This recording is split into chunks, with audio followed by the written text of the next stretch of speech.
3.9T42, Buffalo, New York, 14:30 hours. Factory workers' wrench froze mid-turn. Fifth test pilot that week walked away from gleaming P-39 Airacobra. Fresh paint still drying on revolutionary mid-engine fuselage. Tricycle landing gear catching afternoon light through hangar doors. Nose-mounted 37mm cannon, promising devastation nobody believed in. Pilot's words echoed across assembly floor. "I'm not flying that death trap." Numbers told desperate story. America needed fighters. Factories running 3 shifts, 7 days weekly. Production lines churning metal into hope against Germany and Japan. Yet brand new fighters sat unwanted. British tested, cancelled orders. French never received theirs before Paris fell. American pilots requested transfers to anything else. Even manufacturers' test pilots developing second thoughts. This rejection would cascade through history in ways nobody imagined. Aircraft dismissed as America's worst fighter would teach lessons shaping jet-age aviation. Flying Coffin would enable Soviet pilots to rival war's greatest aces. Failure that should have died in Buffalo would help turn tide of largest land war humanity ever witnessed. Watch what happens when castoffs become legends. 3.1942 marked critical juncture for Allied aviation procurement. Japanese-controlled Pacific skies. German Messerschmitt Bf-109s dominated European theater. Luftwaffe operated comfortably at 25,000 feet. Zero fighters climbed higher still. Allied response struggled against technical and production realities that killed pilots faster than enemy bullets. Bell Aircraft Corporation engineers had delivered revolutionary design. Moving Allison F-1710 engine behind pilot created perfect weight distribution. Open nose space for devastating 37mm cannon, capable of punching through armor plate.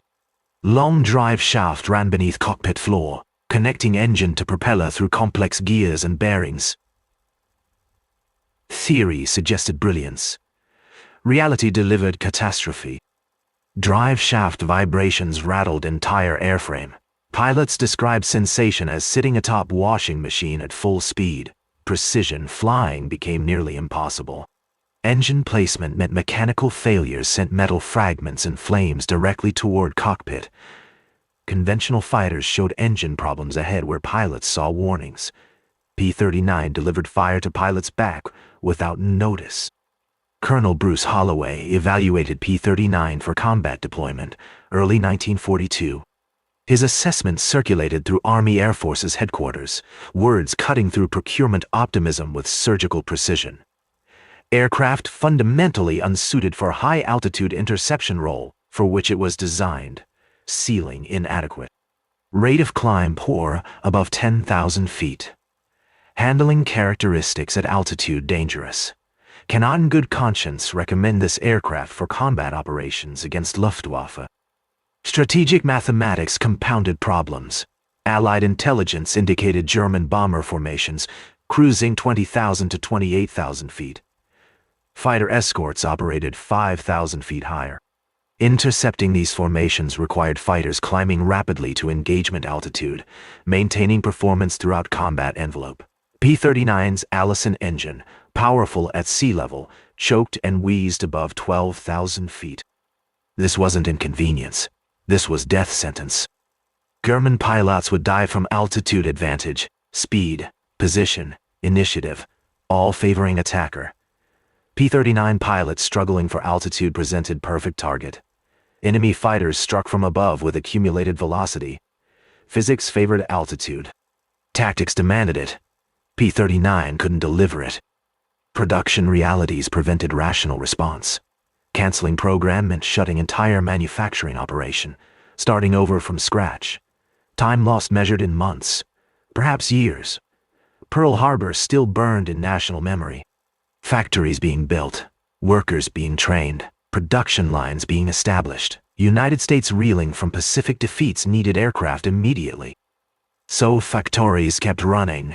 Workers in Buffalo continued riveting airframes nobody wanted, installing engines, mounting weapon systems. Spring 1942 brought hundreds of P-39s rolling off production lines with nowhere to go. Storage fields across country filled with unwanted fighters gathering dust while war raged without them.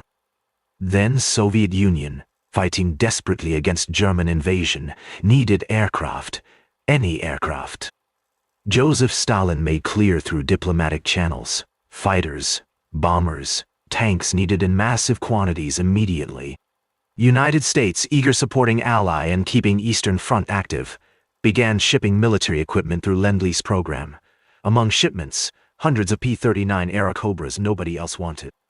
American officials privately viewed this as disposing embarrassing mistake while technically fulfilling obligations. Thinking went, send fighters we cannot use, keep good stuff for ourselves, hope Russians find some use for them. If P-39s proved inadequate on Eastern Front as in American hands, well, at least losses wouldn't be American pilots. Aircraft began journey through roundabout route, loaded onto cargo ships in American ports, sailed through U-boat-infested waters to Persian Gulf ports, disassembled and transported overland through Iran into southern Russia. Journey took months. Many aircraft damaged in transit, some lost to German submarines. Late 1942. First P-39s arriving at Soviet air bases received reception very different from American experience. What happened next would rewrite fighter aviation history and haunt American procurement officers for decades.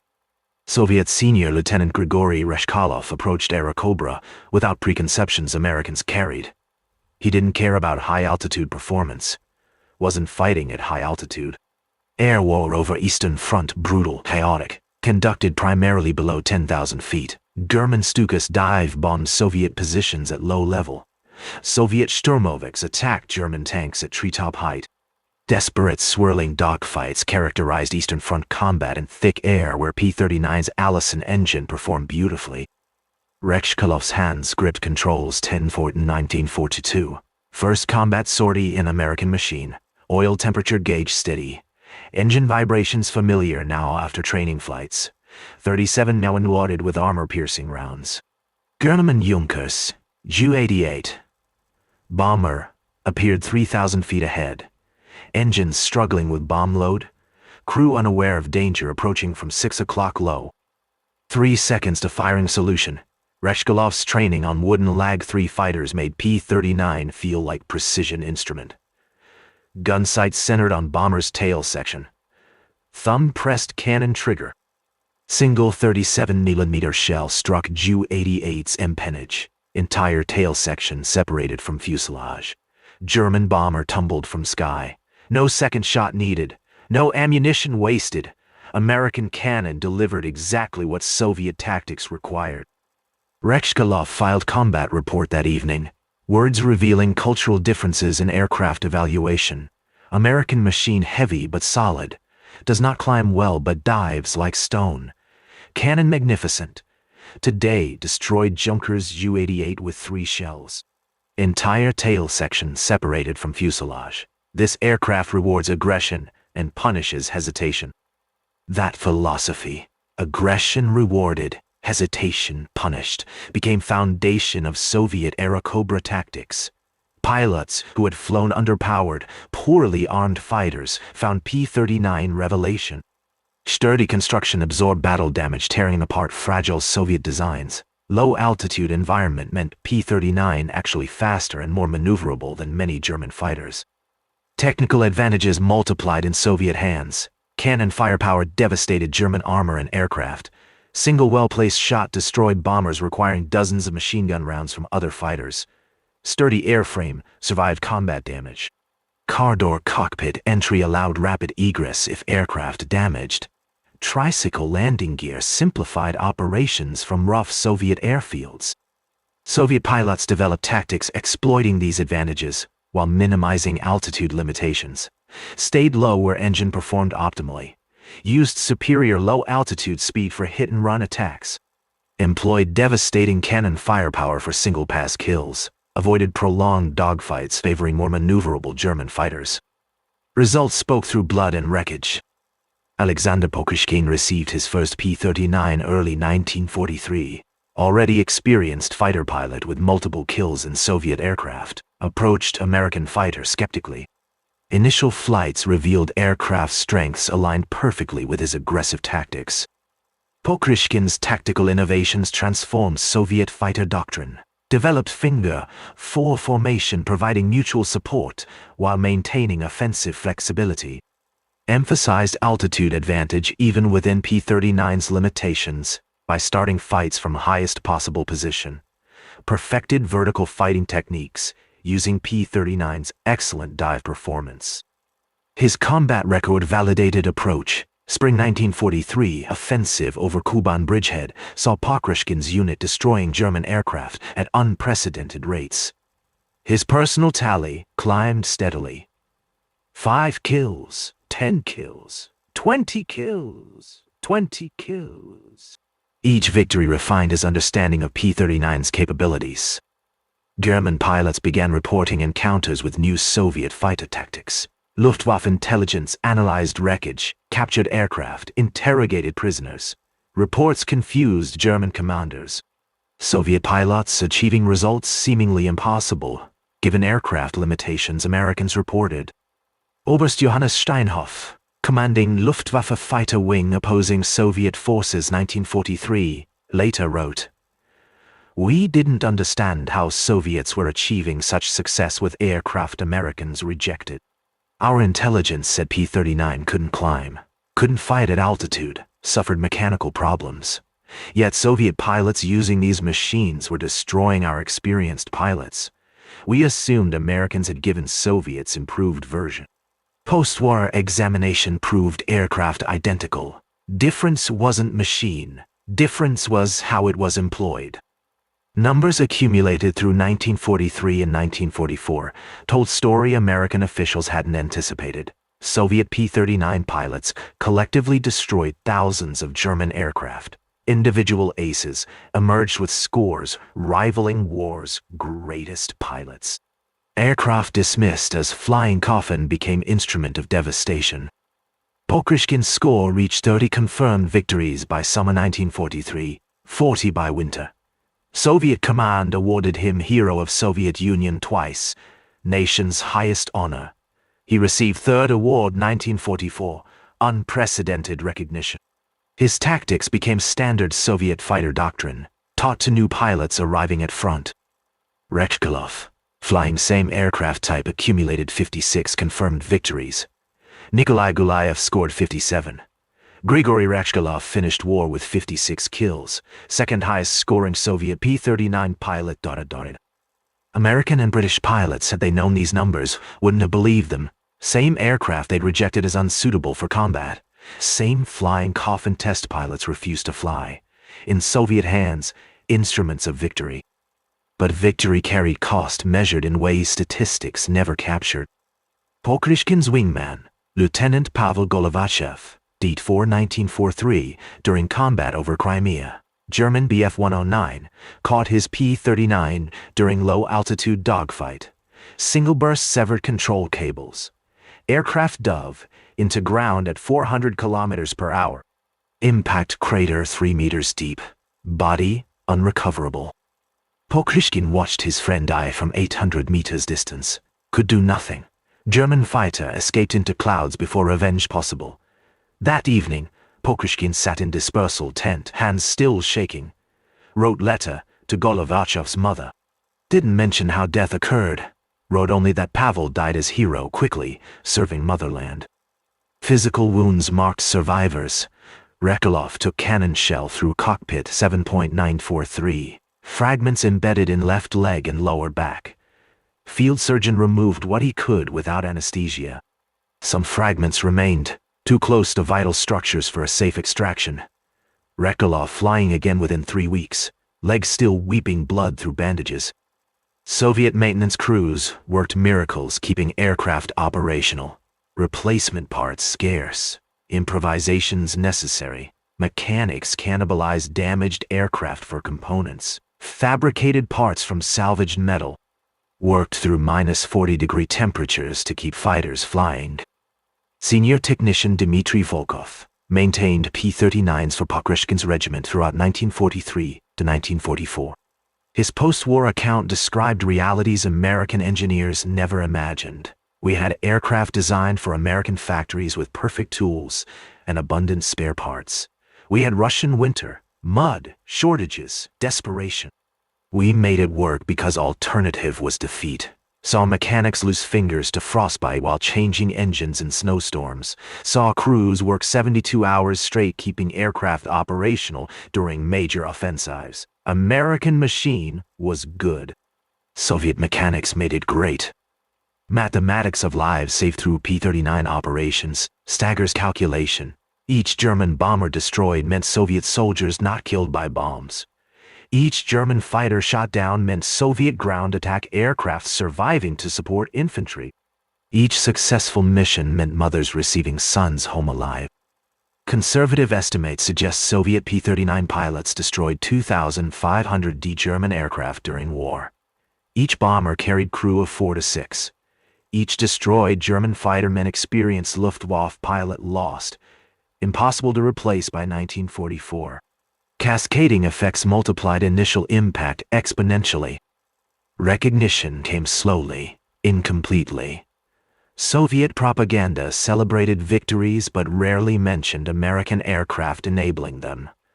Stalin wanted Soviet aviation appearing dominant through Soviet designs. P-39's contributions minimized in official accounts. Pilots knew truth. Archives remained classified.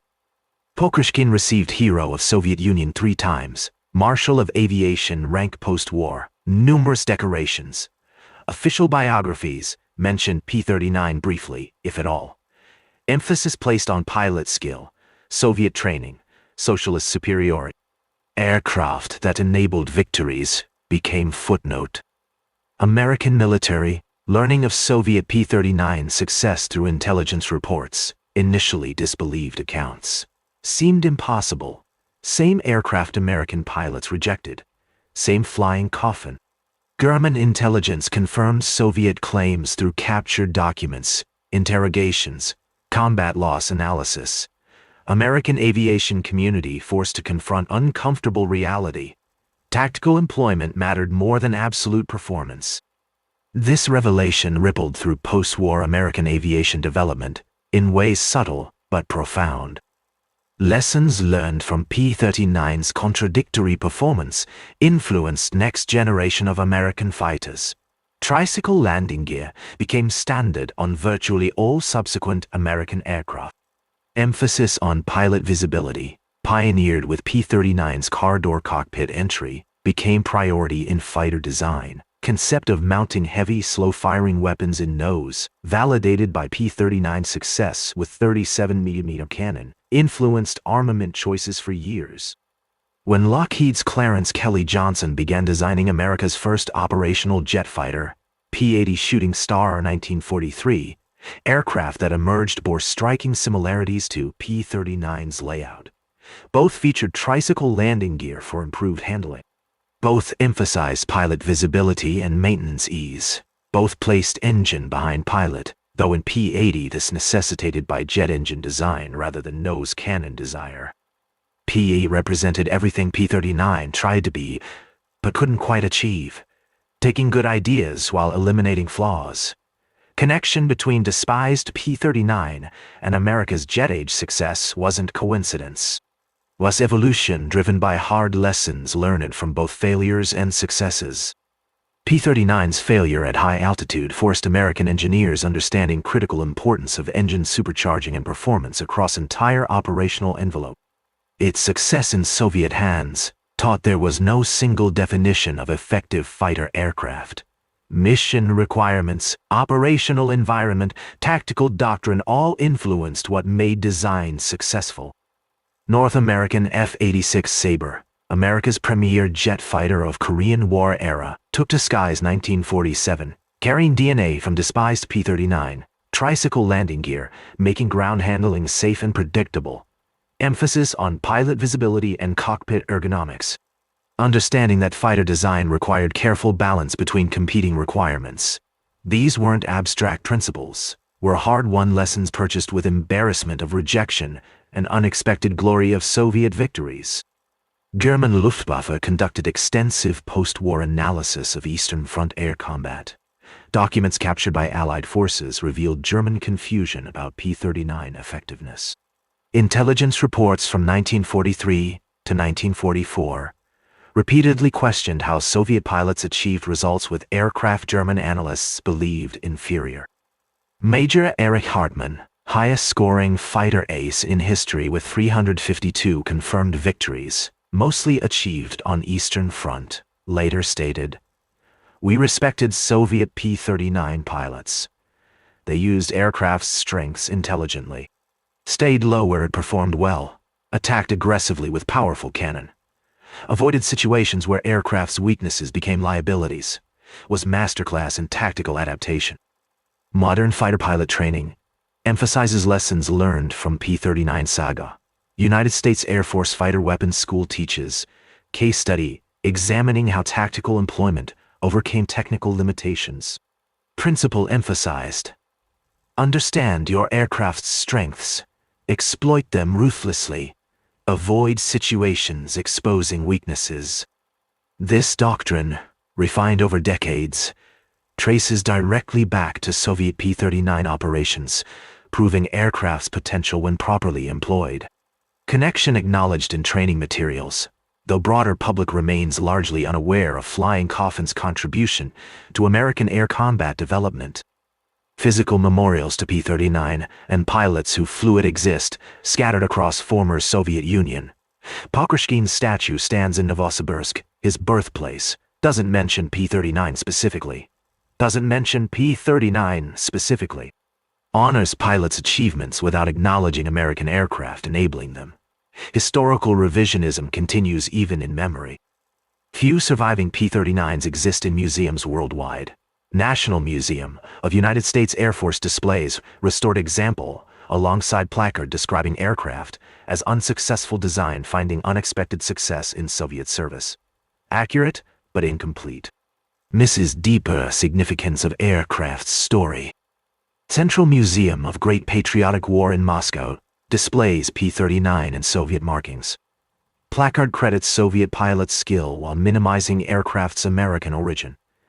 Political considerations outweigh historical accuracy, even 80 years later. Most accurate commemoration may be simplest. Small monument at former Soviet air base near Krasnodar honors fighter pilots who operated from field during 1943-1944. Lists names of fallen pilots. Mentions aircraft types flown. P-39 Airacobra appears frequently. No political narrative. Just names, dates, aircraft. Truth needs no embellishment. Production lines in Buffalo finally shut down 8.1944 after producing 9,584 P-39s in various configurations. Workers who built them probably never knew full story of how their aircraft performed in combat. Read negative reports from American pilots.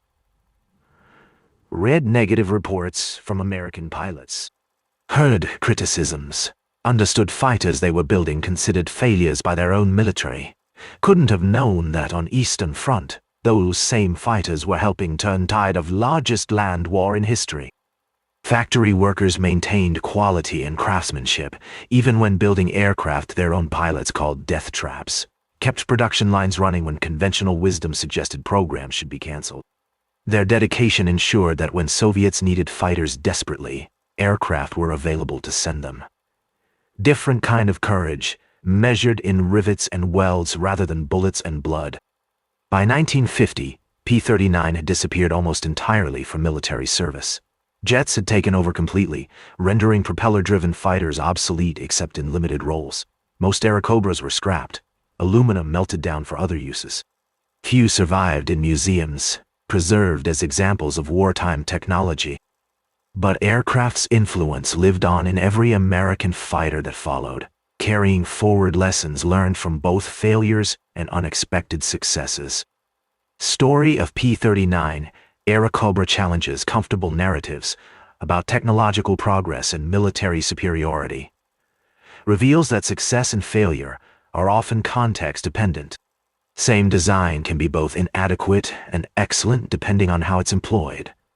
demonstrates that innovation sometimes comes from unexpected sources and that path to progress is rarely straight or predictable. American aviation designers who initially mocked P-39's unconventional layout later adopted many of its features in their jet fighters. Soviet pilots who received aircraft as cast-offs from their American allies transformed it into one of war's most effective weapons. Lessons from this contradiction shaped American aviation for decades, teaching engineers that brilliance and failure often coexist in same design, separated only by how and where that design is used. Engineers at Bell Aircraft, who designed P-39 with such high hopes, never intended creating controversial failure finding redemption in Soviet service. They had envisioned innovative fighter dominating aerial combat with unprecedented firepower and revolutionary layout. When American pilots rejected their creation, calling it flying Coffin, must have been devastating. Yet their design choices, even ones that failed, contributed to foundation of American jet aviation. Tricycle landing gear, nose-mounted heavy cannon, emphasis on pilot visibility, car door cockpit entry, all became standard features in subsequent designs. Failure taught lessons success never could. Fighter that nobody wanted ended up teaching American aviation designers everything they needed to know about building world's finest aircraft. Its flaws exposed critical gaps in understanding. Its unexpected success in Soviet hands demonstrated that design requirements must match operational reality. Its innovative features, refined and improved, became standard elements of jet fighter design. Flying Coffin became foundation for American air superiority in jet age.